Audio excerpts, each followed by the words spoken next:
Do you want, we can go maybe into the garden. Okay.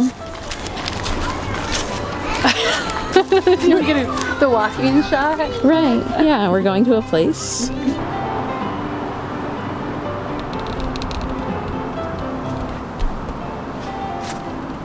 Chokmachin Chokman, Chikasha Saya, Chikasha Poya, She'e, Deborah Shipman Yanishiye, Chikasha Dena Yanishla. My name's Deborah Shipman. I'm from the Chickasaw Nation of Oklahoma.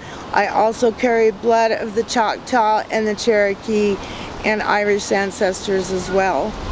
What we're trying to do is re-indigenize these lands in the ways of the Lower Basin Chinook people, bridge the gap between white folks and let them see what they may not see because they're looking through a white lens. You can kind of show up for multiple different things on the same land. So there's some people who come here for Tryon Life Community Farm, which is the 7-acre sustainability education center nonprofit. But then there's also other reasons that people would come to the land for the intentional community. And there's 2 intentional communities here. One is called Cedar Moon, and it's kind of the original community here that started in 2004. When we needed to save this land from becoming a housing development. The dominant constituency of that are people of European background, mostly cisgendered middle-class people, very much like Southwest Portland, where we live.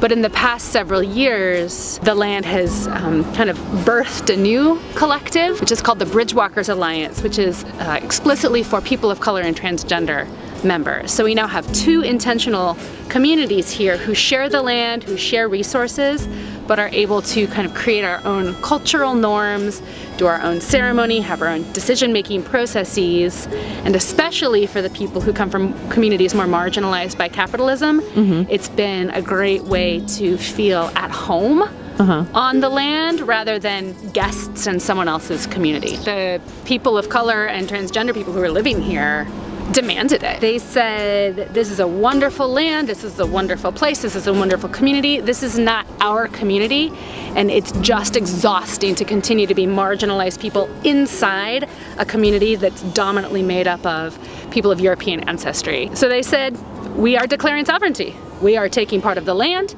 we are taking some of the structures, we are starting our own community. That's how it happened. Sometimes it's not enough to say, there's room for you at our table. People need their own table where they can do their own community and their own culture. That means giving up half your land. That's what it looks like. There are a lot of communities who are like, how do we become more diverse? I'm like, you're gonna give up power. How long have the Bridgewalkers been the Bridgewalkers? Is it 2 years that Bridgewalkers have been existing? It's been about 3 since the Declaration of Secession. I don't think we would be able to do some of the things we're doing right now emotionally if not for this land.